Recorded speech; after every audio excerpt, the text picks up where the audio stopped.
Alex and Abby. Hi, Dan. Dan Reichert. There's a series called Castlevania. Have you heard of that? I've heard of Vinny-Vania. Oh, okay. Well, how about Vinny-Stania? That's your thing. Ah, yes. You came up with that, and that's very I good. did. We'll I be thought it was streaming all that. This is Bloodstained. This is Curse of the Moon. But this is not Bloodstained. No. Bloodstained. So this is the confusing thing, is that Bloodstained, what is it, Ritual of the Night? I believe is so. the kickstarted one that they're making. That is the Symphony of the Night-esque game from Yes. Igarashi and crew. Which, as a more Symphony and beyond Castlevania fan, that is the one I'm most looking forward to. But I messed around with some NES Castlevania, and that is definitely what this is going for. And I'll say it nails it. Okay, that's cool. Wow, that's good. Yeah. So this is, I've been playing on Veteran here. Right. There's Veteran and Casual. Casual, you have infinite lives, and there's no knockback.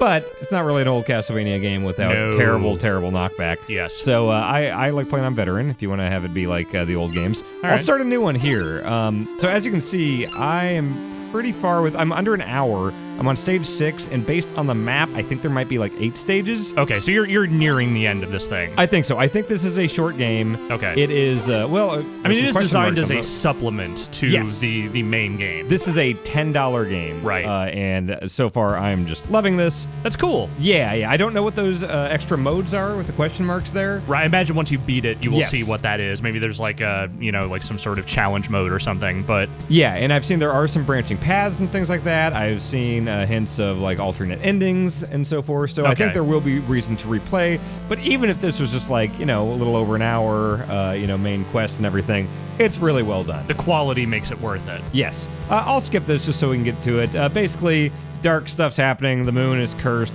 Grab your dark sword and howl. Demons and not Draculas. Yeah, Oh, wait, I can do that. Look at that. Oh, look at that. That's nice. Modern games, I man. was bathed in moonlight. You should bathe with water. That's what I think. My sword consumed the darkness. I've never played a Castlevania game, but I've always really loved the aesthetic. Some of them have held up really well. Symphony of the Night, I think, is still one of the best games of all time. Wow. And, the look is really good. I mean, Castlevania is just a brooding monster mash more than anything else. But, Right, say no more. It does a lot of, cool stuff with that concept. Yeah. Castlevania is fucking awesome. Yeah. I love Moonlight. All this shit is so just dripping with Castlevania. Even when Castlevania is bad, but... when 2D Castlevania is bad, yes. I can still kind of appreciate what it's going for. Like Simon's Quest? Less so with the 3D iterations over the years. Yeah, but those early 3D ones, Legacy of Darkness. Castlevania 64. Oh, 64, fuck that, yeah. Those early attempts were terrible. Lords of Shadow, I liked. Lords of Shadow 2. Imagine if Lords of Shadow was 10 hours shorter. You know what? I actually really liked Lords of Shadow, even with the length and everything. I'm just saying, there's so much, just miserable drudgery and, through long stretches of that game where just nothing really is happening. Yes. You're right. The highlight moments of that game are certainly memorable. Yeah. But Bloodstained. This is NES Castlevania. Yeah. As you can see, there's no leveling up. There's no equipping gear or anything like there are in the Symphony and beyond Metroidvanias. I really appreciate the slightly too orange character model. That is good. Yeah, the people that made this knew what they were doing. Yeah. The staircases, all this shit is really good. So you've got a sub-weapon. As you can see, I've got kind of that upwards whip, and now actually just changed to that, which is basically holy water. Yeah. Effectively, it's holy water. All right. I get scared before every pit I jump over because I'm afraid something's going to hit me and knock me back into it. That's reasonable. Yep, that is appropriate. That is the right kind of fear to have about these sorts of games. Yes, 100%. Yeah, this character looks a lot like Belmont. That's a Belmont-ass Belmont right there. Yes. So there are definitely branching paths. I got to a point where it said hey, you should definitely follow the skeletons, the fallen people. There are these skeletons that will point that guy. But this isn't like Symphony of the Night where it is you are constantly backtracking through stuff, right? No, not at all. So what I'm thinking is he's pointing that way, and the signs told me to follow these guys. But I know later I get a thing that lets me kind of fly around. So I'm guessing there's going to be a mode where I can play with that stuff. At some point you maybe go up instead of that way. Yes. Nice. Yes. So there is some branching stuff. I am looking forward to seeing what kind of replayability stuff there is. Yeah. Because so far it's real good. How are the boss fights, which are sort of the ultimate Castlevania test? Oh, we'll see some of those. Okay. I want to show you at least 2 boss fights here. The stages are not super long. As you can see down there, too, I broke that wall and got some health. Right. It was not a turkey, but it was health. Look, it is a wall chicken in spirit. Yep. We got a train level, so it's definitely an NES action yeah. game. It seems like you just run through these chandeliers. Always scares me, though. Yeah, health is not very. It doesn't show up very frequently. I mean, that's in keeping. Yeah. With the aesthetic. That might be different on casual mode. I've not tried that yet. Ah, shit. I hate these things. Yeah, so like my character can't go under there, but I know there's some stuff coming later that I can do. Yeah, I'll definitely show some Also, stuff. what are those lanterns hanging off of? Castlevania juice. I'm just saying they're literally just floating in the air. Yeah, Castlevania. Those would be weird dragon demon heads in the proper game. Yeah, the like skeleton T-Rex head things. Yeah. Hate those things. Yeah, they're a pain in the ass. Yeah, there are analogs for pretty much every Castle. Oh, God! There are definitely like Medusa head enemies and stuff like that. Have I mentioned that this game is like Castlevania and I like it? Yes. Okay. Several times. All right. I'm not sure that there is a great deal more to say about this necessarily, but I do want to watch you play a little more. I'm just going to play this, and then we will do our Vinny tomorrow. Yes. Again, Alex, Are we thank actually using that name? Okay, Yeah, that's great. I put that in the upcoming. I'm thrilled. That's on the thing. Yeah. It felt right. Yes. He hates it because he thinks it sounds gross. I mean, so let's yes. make sure we say Vinny as many times as possible. When we I mean, that this. is now going to be the dominating Vinny Caravella brand as far as I'm concerned. Yes, yeah, we'll make Vinny shirts, all that stuff. Every appearance he does from here on out will be mentioning the Vinny brand. Yes. We're very excited about upcoming promotions for it. So you can tell here, like, I just got a ton of health and, like, weapon juice. You know, I've got 20 out of 20 there. Yes. That's basically your hearts. So, pretty obvious we got a boss coming up here. All right. Ah! Look at that. Oh, that's pretty cool looking. Yeah. There are parts where it definitely pushes beyond the, like, 8-bit origins of this series, and I'm okay with it because it looks pretty cool. I was going to say, this feels very much like a blending of both kind of 8 and 16-bit, like, character design. Yeah, definitely. Like, just the core level running around stuff definitely has that NES feel, but, like, this is a Super Nintendo ass boss. Oh, yeah. Oh, okay. Seems like the best way to merge that kind of stuff, too. If, like, we'll have the good parts of nostalgia, but improve on the things that can be improved on. Yeah, the things that we can scale differently from what was possible back then. Yep. Okay. 1, 2, 3, 4, 5. Try not to get too greedy. So was this made in-house at the studio that's making the Bloodstained, or do they contract this out? It's developed and published by like that NT Creates, or I don't know if it's ITNL, like international. I think it says NT Creates. I think you're right. So I think they are the developer and publisher. I don't know if it is developed by anybody on the other team. Yeah. Because that definitely seems like a more ambitious, bigger project. Right. They've been working on for some time. Yes. This seems like a fun bonus game that was just kind of a nice surprise that came out of nowhere. Yeah, I want to say this was a Kickstarter like bonus. Like if they hit a certain tier, they would be able to make this. Oh, this is a hell of a bonus then. Yeah. This is great. Okay, let's try to get in here. There we go. Now, here's one thing that fucks me up, is that all these bosses, they do the goddamn thing where after you think you've got them killed, they have one more thing in them, and it can definitely fuck you up. Oh, yeah. Yeah.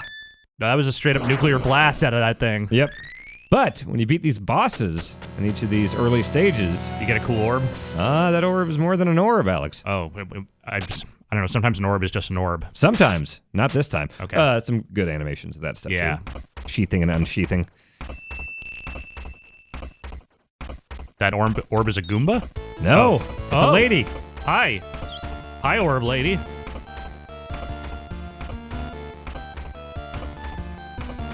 Shard binder. Yeah. That's fucking awesome.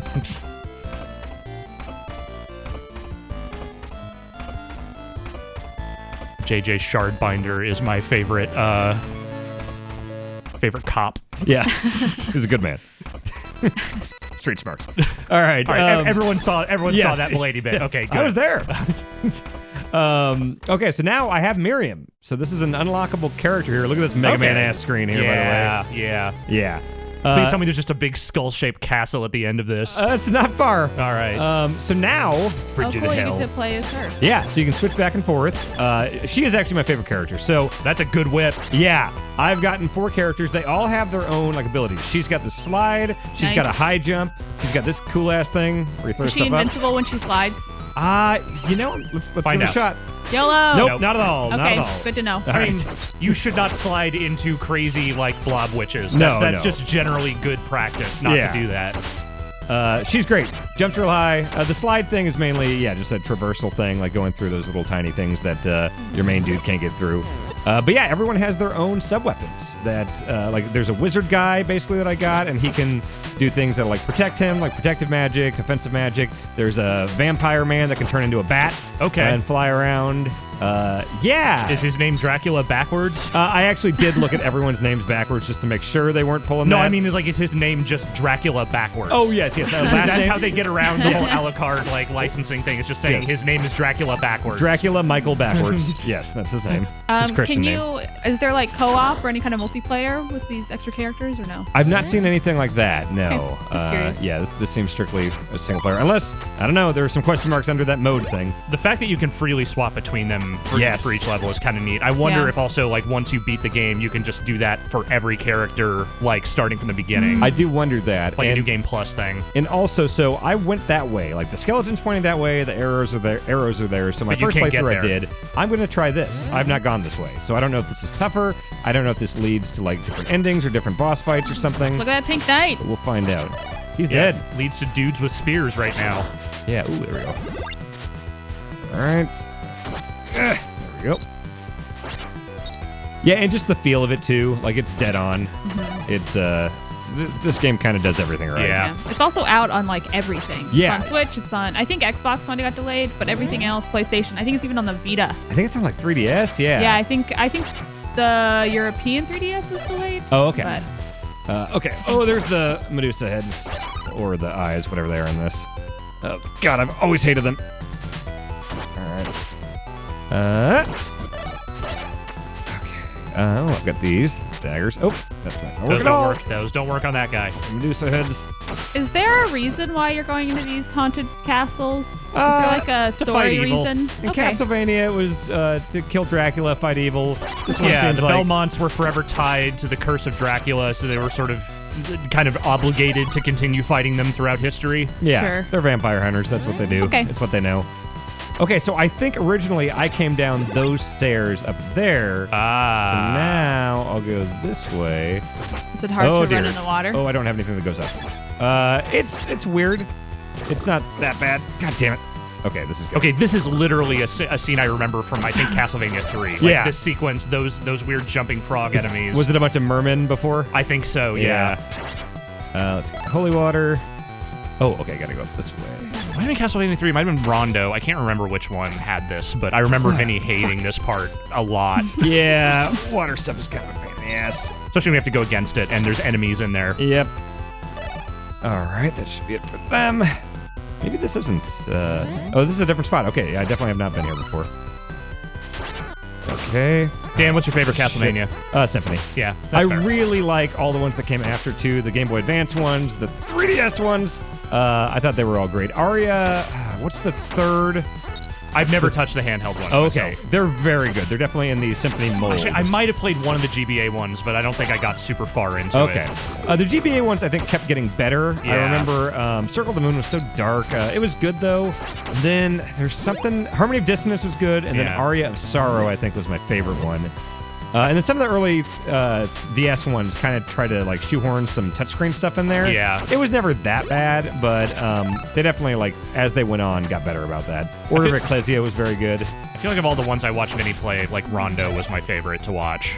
Rondo's good. Rondo was really good. Symphony is definitely, like, if I had to pick one, it's definitely Symphony. Yeah, I mean, I think Symphony's a cool game, and it's obvious, you know, kind of what that game means in terms of the number of different genre things it kind of inspired. Yeah. I just think, like, as a Castlevania-ass Castlevania game, like, Rondo feels like a culmination of a lot of good things coming together. Yeah, definitely. I think the thing that really sticks with me about Symphony is, you know, I love 2D games, and it came at a time in the early PlayStation life cycle when everyone was just trying to do 3D shit. Right. So it was so nice to have one that was just like, no, we have 32-bit power, but we're going to use it for really fucking good-looking 2D games, right. You know? And it looks gorgeous, and it's just a shame that there weren't more games like it on the PlayStation because everyone was obsessed with trying to make 3D stuff. Yeah, which understandably 3D was new and exciting and everything. Yeah, but like, you know, even when we were kind of going back to some of that, when we did that second Mega Man collection, I was like playing the PlayStation one. I was like, God, I really wish, even though this game is not great. 8? Yeah, 8 is not a great Mega Man game, but like you can see like a germ of something cool there that could have been expanded upon really well. And I mean, they do to some degree with some of the later Mega Man games, like the X ones and stuff, but I don't know. I just felt like they never really made good on the 2D of the 32-bit era. Yeah, they could have done way more, but like that did make it really sweet around the like Xbox Live Arcade days when they're like, hey, we're gonna start making a ton more of these things. Yeah. And now we're just inundated with them on Steam and everything. But like, you know, when a good one like this kind of comes along, it still has the ability to stand out, which is cool. 100%. So that was a permanent upgrade to my weapon juice, basically. I can use way more. I am pretty low on health. I'm pretty into the ice golem there. Yeah. I want to show her axe, but I don't want to use the. I don't want to waste the juice. Okay. Don't waste the axe juice, man. Use it where it belongs. So I'm going into a boss here probably. So I got to figure out. Right, that's I like her the best, so I'll give her some health. So if one of them dies, they are permanently dead. Well, not permanently dead. They are dead until you restart, or it will respawn you. Okay. Sorry, it's hard to talk while this is happening. Yeah, that's fair. It will respawn you at the last checkpoint, but like if Miriam dies, she will be dead, and I just have this dude to go to the boss against. And then if I die, then it goes back to I lose an actual life, and I have everyone back. Okay. So here's the boss. Okay, this is gonna be rough because this guy is damn near dead. I'll just sacrifice him here because nice. I don't Blood sacrifice. I don't want to waste any weapon juice on this guy. Well, you're fighting like a turtle. That is a mecha turtle. Yeah. Why? What? Oh boy. Were the Castlevania bosses this weird? I some of them are. Some of them are very weird. Yeah. But this even feels a little like what? Oh shit. I want more just like different versions of Dracula, basically. Like, what the fuck is this supposed? This feels like a weird like Wily Castle boss. Totally. Yeah. Yeah. It's like a mecha sea boss. turtle. Yeah. Oh god. He's got a cool coat though. Yeah. This is true. Look at that hood. He's a tech CEO. He's got a blazer with a hood. Shit. Yep. It charges his phone for him. I probably could have switched to her and beat him there. Damn. All right. Well, we're gonna go in with just her. Oh wow. So you have to restart when you die? But just from here. Just from here, and hey, do I want this? I want this. Yeah. So it's not like that character's dead, and then I get to just move on as Miriam. Okay. So is there any way to bring back the other character? Just if I die here, I'm gonna lose a life, and I'll have everyone back. Oh, gotcha. Yeah. So you don't lose lives after that. No. Okay. No. That's interesting. Yeah. It leads to some strategy stuff. Like if you're going in, it's like, okay, do I want to learn this boss by using a character I don't care about and I can sacrifice, and then I'll save my good one for later? Oh. You were able to whip that ice beam, which is interesting. That was cool. That's maybe a technique. Okay. Oh. That thing always hits me. All right. 1, 2, 3. Get out of the way of the turtle. All right. That's not doing anything. Oh, I'm going to fuck him up with these. Yeah. Nice. Shoot his butt. Get these out of the way. All right. You're the whip queen. I am. Shit. Whip that ass. Whip it. Whip it good. Yeah. Have y'all ever cracked a whip? I've tried to. It's hard. I've never tried. You can snap towels. I'm not even good at that. It's not like getting a really good whip crack is harder than you think it is. No, I know it's like a real skill. I think I got him. He's gonna do something here, but I should be able to survive it even if he hits me. Oh goodness. Yeah, I'm fine. Yeah, you're good. All right. Let's meet the fella that comes out of this thing. Yeah, tell me about the next orb child. Yeah, and then we'll end it. This game's cool as hell. Right on. And it makes me really excited about the big time Bloodstained, because that's the one that's based on my favorite Castlevania, and that's the bigger game. But man, for a $10 little thing that's on like every system, this is a cool way to get people excited about that. And if nothing else, this is a neat signal. I mean, I think, from what we've seen of the other Bloodstained, like that was always indicated, but like having this as proof positive that the people making these games know what people like about Castlevania intimately. Definitely. Is pretty cool. So this is Alfred. He has magic. I don't have any magic right now. I'll show you what he can do. He's Dumbledore. He's got a Buster Rod. That sounds like Dumbledore. He's got alchemy. Also Dumbledore. Everything's Dumbledore. Does he get the Deathly Hallows? I don't know what that is. It's a Harry Potter Dumbledore thing. Oh, okay. Something yes, Dumbledore then does. yes. Cool. Way to go, Dumbledore. I will leave it here. That's fair. This game's cool as hell. It is definitely worth $10, even if it is a shorter thing, but it seems like there are some replayable things here. I'll show real quick. Also, good level titles. The Brilliant Void is pretty good. Yes. Also, I've not done this because I've been afraid to on my real save, but there's this thing called Curse the Moon, where it says if I regret something I did in the past, I can use the moon's curse to undo the flow of time and begin anew. So I think that's if like I want to do a different branching path. Okay. I can go back. Or maybe go back before a character died or something. I don't know. It says you can't return, but it says the items you've gotten since the chosen point are lost, so it's not like you're going back with your characters. It's literally just a reset back to a certain checkpoint. I wonder if it lets me keep the characters, though. Like, we might find out. No, Dumbledore! I do not have Dumbledore. So, yeah, not really sure what I guess that's for. just if you end up in a situation you don't like, I guess. I guess, yeah. All right. But yeah, Bloodstained Curse of the Moon is out now on every goddamn system. It's on your TI-89 calculator if you want it. Excellent. But yeah, I would recommend it. And thanks for joining me, Alex and Abby. Right on, thank you. Thank you, Dan.